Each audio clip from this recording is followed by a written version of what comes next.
Hello, and welcome to the library's presentation on Harvard referencing. In this session, we will look at why you should reference, the types of referencing systems out there, and how to reference correctly. Referencing may seem like a time-consuming addition to your work that you don't really need. However, there are three main reasons why it's important to reference.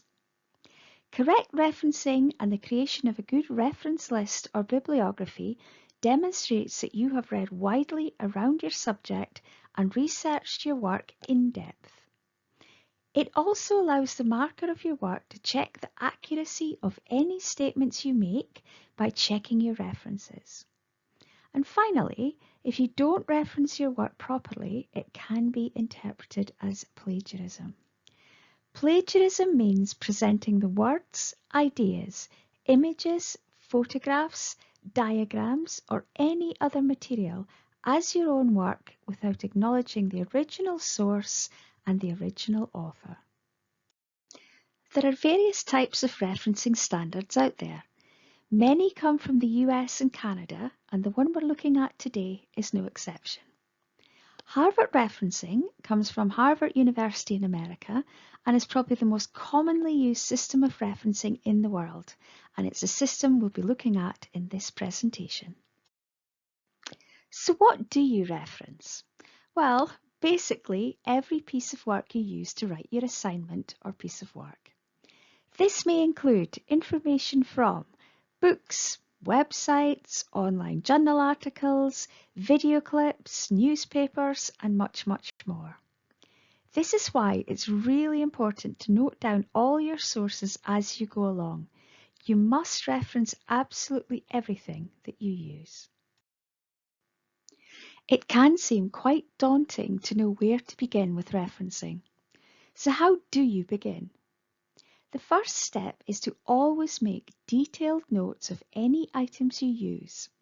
This will help you to keep track of the resources you've used and also ensure that you have everything you need for your reference list or bibliography.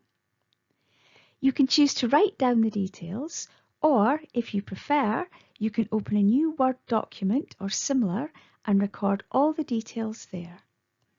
Both methods will ensure you have all the information you need. At this stage, you don't need to worry too much about how the information is presented. We will come on to that in this presentation. So what is a reference? In Harvard, a reference is made up of two parts. Part 1 is what goes in the text itself, and Part 2 is what goes in the reference list or bibliography. These two parts must correspond, so if something appears in your text, you must have a corresponding entry in the reference list and vice versa. We will look at both of these in more detail over the next few slides. Let's start with what goes in the text itself. This is known as in-text referencing. This simply means that you should briefly refer to the original source of your information at the appropriate point in the text. The only information you need in the text itself is the author and date of publication. Any other information will be found in the corresponding entry in the reference list. So you may have used the quote shown in the first example on screen. In the text, after the quote, you would place the author's name and the date of publication in brackets. This tells your reader who the original author is. Similarly, you can write the name and date of publication in a more flowing manner into the text as seen in the second example. You will note in this example too that the original quote has been paraphrased, i.e. written in your own words, so you no longer need the quote marks. However, even if you have paraphrased, the original work must still be credited to the original author as the idea still belongs to them, even though you have rewritten the actual words. Just a quick reminder that regardless of whether the information you've used is a direct quote or work you've paraphrased yourself, it should be treated in exactly the same way in the text. Now we come to what goes in the reference list itself. A reference list is an alphabetical listing of every source you've used to write your piece of work. It is on a separate sheet or sheets at the back of every piece of work you hand in. How you write the information for the reference list will depend on the type of material you have used. It would be great to say that every type of material was done in exactly the same way, but sadly this isn't the case. So we are going to look at the 4 most common types of information you may use in more detail. For further information on other types of material, please consult our library Harvard Referencing Guide, which is available online on the library website.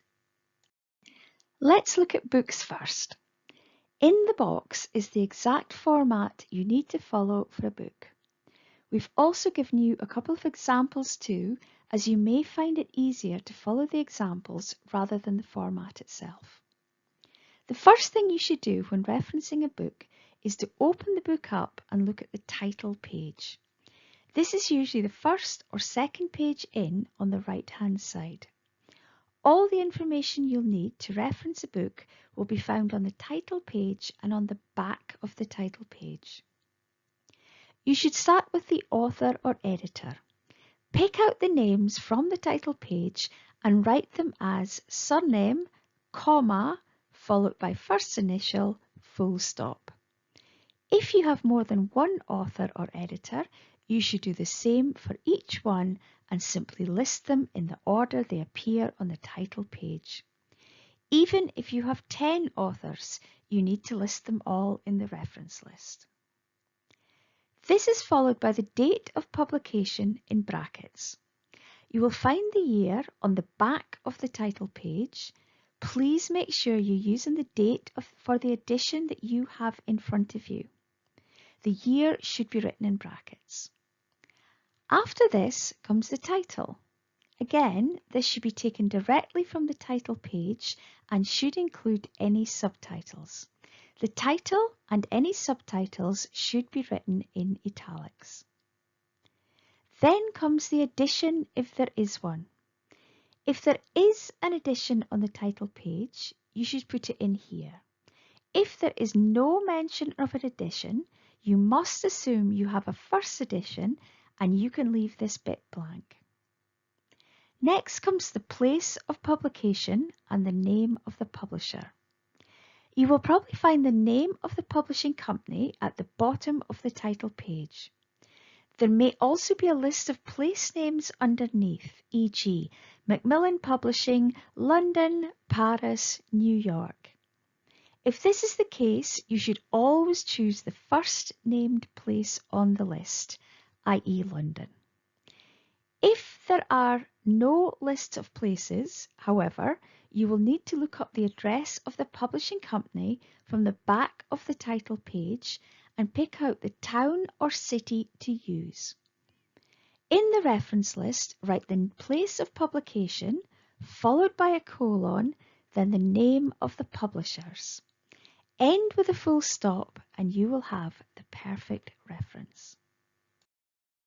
The next source we'll look at is websites. Similarly to what you've just done for a book, you need to find and write down the right information in the right order with the right punctuation. You begin with the author of the website. This is simply whoever is responsible for the content of the site. Quite often, this is not necessarily an individual person, rather it may be an organisation, business or charity. So, for example, the Royal College of Nursing or the King's Fund. Next is the year, and this is the year of the information, not necessarily this year.